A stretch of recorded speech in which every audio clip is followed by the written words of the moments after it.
Hello दोस्तों, आज की वीडियो में हम बात करने वाले हैं यूको बैंक के बारे में। फाइनेंशियल ईयर 26 के थर्ड क्वार्टर के रिजल्ट बैंक ने आउट किए हैं और वीडियो में हम Q3 रिजल्ट का एनालिसिस डिटेल में करने वाले हैं। वीडियो में किसी भी प्रकार का बाई या सेल का रिकमेंडेशन नहीं है आपके लिए, सिर्फ और सिर्फ आपकी जानकारी के लिए वीडियो जो है वो बनाया जा रहा है। तो चलिए वीडियो की शुरुआत करते हैं सबसे पहले गाइडेंस के साथ। देखिए, अगर हम PSUs बैंक की बात करते हैं तो मोस्टली ये बैंक जो है वो पूरे साल की गाइडेंस जो है वो देती हैं। और यहाँ पर यूको बैंक की अगर हम बात करें तो पूरे साल की यानी फाइनेंशियल ईयर 26 की अगर हम बात करें, डिपॉजिट की जो गाइडेंस इन्होंने दी थी वो 10 से 12% की गाइडेंस हमें देखने को मिल रही है। पूरे साल में हम 10 से 12% के बीच में ग्रोथ करने वाले हैं। और प्रेजेंट टाइम पे अगर आप देखेंगे तो जो इनकी ग्रोथ रही है ईयरली बेसिस पे, वो आपको 10.5% के आसपास देखने को मिल रही है, जो कि गाइडेंस के अंदर है और ठीक ठाक है।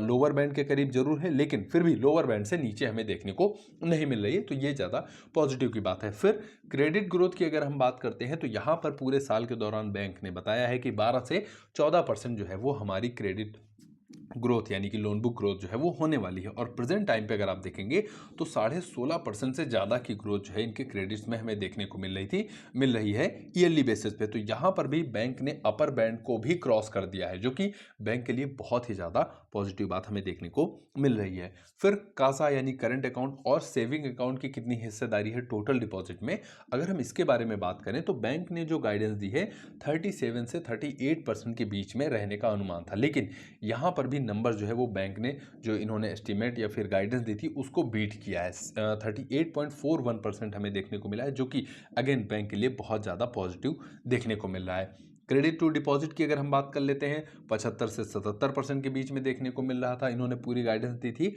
और यहाँ पर अगर अभी आप देखेंगे तो इन्होंने अपर बैंड को क्रॉस किया है, जो कि ठीक है। रैम यानी रिटेल एग्री और MSME की कितनी हिस्सेदारी है इनकी टोटल जो लोन बुक रही है उसकी अगर हम बात करें तो लगभग 61 से 63% की गाइडेंस दी थी। लेकिन यहाँ पर अगर आप देखेंगे तो उम्मीद से ज़्यादा ग्रोथ हमें रैम यानी रिटेल एग्री और MSME में देखने को मिली, जो कि बैंक के लिए पॉजिटिव बात है। बाकी अगर ग्रॉस एनपीए का नंबर देखेंगे, नेट एनपीए का नंबर देखेंगे तो वो भी गाइडेंस के मुताबिक ही देखने को मिल रहा है।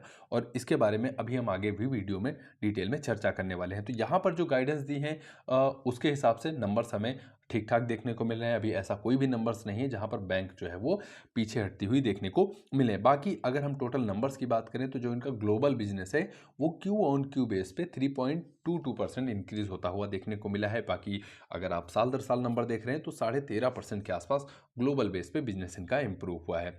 फिर ग्लोबल डिपॉजिट की अगर हम बात करें तो डिपॉजिट में जो ग्रोथ रही है Q-on-Q बेस पे 1.44% की हमें देखने को मिली है, जो कि इस बार अगर आप देखेंगे 3,10,000 करोड़ के डिपॉजिट्स इनके पास हैं, जो कि पिछली तिमाही में अगर आप जाते हैं तो 3,05,697 करोड़ के डिपॉजिट्स थे बैंक के पास। लेकिन साल दर साल जब आप नंबर देखेंगे तो यहाँ पर ग्रोथ जो रही है वो ठीक ठाक देखने को मिली है, डबल डिजिट में देखने को मिली है। और एक साल पहले से नंबर कंपेयर करेंगे तो 2,80,000 करोड़ से डिपॉजिट बढ़कर आपको 3,10,000 के आसपास देखने को मिल रहे हैं, जो कि काफ़ी पॉजिटिव है। अब डिपॉजिट के अंदर जब आप जाते हैं तो डोमेस्टिक डिपॉजिट बुक अगर आप देखेंगे तो लगभग 10% ग्रोथ की है। लेकिन जब आप ओवरसीज यानी इंटरनेशनल मार्केट की तरफ बढ़ते हैं तो यहाँ पर जो इनकी ग्रोथ रही है वो काफ़ी बेहतर देखने को मिली है। 18% की ऊपर जो है ग्रोथ हमें देखने को मिली है। इनफैक्ट Q-on-Q अगर आप नंबर देखेंगे तो Q-on-Q भी इनकी जो ग्रोथ रही है वो काफ़ी अच्छी हमें देखने को मिली है, जो इनका इंटरनेशनल मार्केट है वहाँ पर। इसके अलावा अगर हम बात करें ग्लोबल एडवांसेस यानी इनकी लोन बुक के बारे में, तो लोन बुक अगर आप देखेंगे तो साल दर साल 16% से ऊपर की ग्रोथ रही है। और Q-on-Q भी नंबर्स में ठीक ठाक इंप्रूवमेंट हमें देखने को मिली है। 2,43,594 करोड़ की इनकी जो लोन बुक है वो हमें देखने को मिली है। लोन बुक की अगर हम बात करते हैं तो इंटरनेशनल मार्केट में भी ग्रोथ रही है, लेकिन डोमेस्टिक बिजनेस इनका ज़्यादा इंप्रूव हुआ है। 17% से ज़्यादा की ग्रोथ इनकी डोमेस्टिक एडवांसेस में देखने को मिली है, जबकि इंटरनेशनल की अगर हम बात कर लेते हैं तो 12% के आसपास यहाँ पर ग्रोथ देखने को मिली है। तो नंबर्स अगर आप देखेंगे, डिपॉजिट के नंबर्स और लोन बुक के नंबर्स बैंक के फेवर में हमें देखने को मिले हैं। क्रेडिट टू डिपॉजिट लगभग 78% के आसपास रहा है, जो कि हेल्दी कंडीशन में है। अगर ये बहुत ज़्यादा ऊपर जाएगा यानी कि 95 या फिर 100 के आसपास जाता है या 100 से ऊपर जाता है तो ये बहुत ज़्यादा रिस्की हो जाता है कि बैंक जो है वो डिपॉजिट के अगेंस्ट में ज़्यादा जो है वो लोन दे रही है, लेकिन यहाँ पर भी हेल्दी कंडीशन है। बाकी अगर आप देखेंगे डिपॉजिट की अगर हम बात करें डिटेल में, तो यहाँ पर जो करंट अकाउंट में डिपॉजिट है वो अगर आप देखेंगे तो थोड़ा सा क्यू ऑन क्यू बेस पे कम होता हुआ देखने को मिला है, लेकिन सेविंग अकाउंट का डिपॉजिट आपको 2.34% आपको इंक्रीज होता हुआ भी देखने को मिलेगा, जो कि बैंक के लिए एक सस्ता पैसा कहा जाता है। करंट अकाउंट और जो सेविंग अकाउंट में अमाउंट देखने को मिलता है वो सस्ता पैसा कहा जाता है।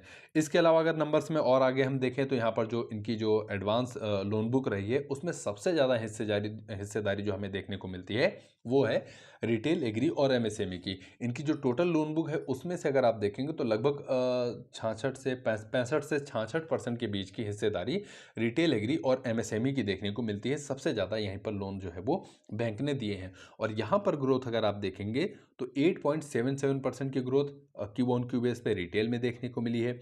एग्री की अगर हम बात करते हैं तो एग्रीकल्चर में 10.5% के आसपास की ग्रोथ, और एमएसएमई की अगर हम बात करते हैं तो लगभग 6% की ग्रोथ क्यू ऑन क्यू देखने को मिली है, जबकि वाई ऑन वाई बेस पे तीनों ही पैरामीटर्स में आपको डबल डिजिट जो है वो ग्रोथ देखने को मिलेगी। काफ़ी अच्छी ग्रोथ रही है। इसके अलावा अगर हम बात करें आगे नेट इंटरेस्ट इनकम की, तो नेट इंटरेस्ट इनकम अगर आप देखेंगे बैंक की क्यू ऑन क्यू बेस पे लगभग 4.5% आपको इंप्रूव होती हुई देखने को मिली है। 2,0646 करोड़ की इनकी नेट इंटरेस्ट इनकम रही है, और पिछली तिमाही में अगर आप जाएंगे तो लगभग 2,533 करोड़ की थी, यानी क्यू ऑन क्यू 4.5% की।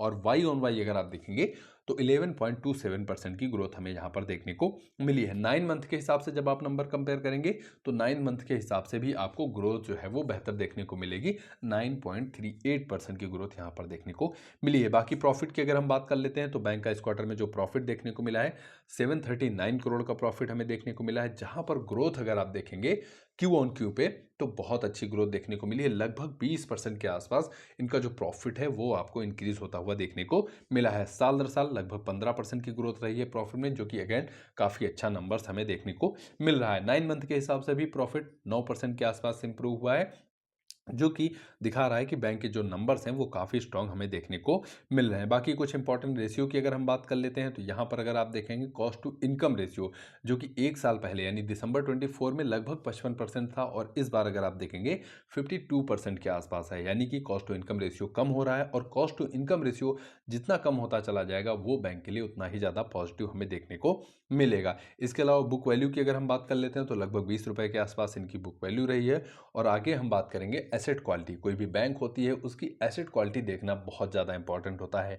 यहाँ पर जो रिजल्ट्स आए हैं उसके हिसाब से अगर आप देखेंगे ग्रॉस एनपीए इनका 2.41% हमें देखने को मिला है, और नेट एनपीए 0.36% देखने को मिला है। यानी कि अगर आप अमाउंट वाइज देख रहे हैं तो जो इनका ग्रॉस एनपीए नंबर हमें देखने को मिला है 5,867 करोड़ अमाउंट है वो एनपीए की तरफ हमें जाता हुआ देखने को मिल रहा है। लेकिन अगर आप प्रोविज़न को मिला के नेट एनपीए की अगर हम बात करें तो लगभग 853 करोड़ का अमाउंट अभी बैंक को रिकवरी करने में दिक्कत हमें देखने को मिल रही। बाकी पीसीआर लगभग 85% के आसपास है, जो कि हेल्दी है। तो ये एक छोटा सा वीडियो था यूको बैंक के Q3 रिजल्ट के बारे में। उम्मीद करता हूँ वीडियो आपके लिए वैल्यूएबल रहा होगा। वीडियो आपको पसंद आया हो तो वीडियो को लाइक करिए, शेयर करिए, कमेंट बॉक्स में ओपिनियन जरूर मेंशन करिएगा, और हो सके तो चैनल को भी सब्सक्राइब करके रखिए। बाकी आपके कीमती समय के लिए आपका बहुत बहुत धन्यवाद।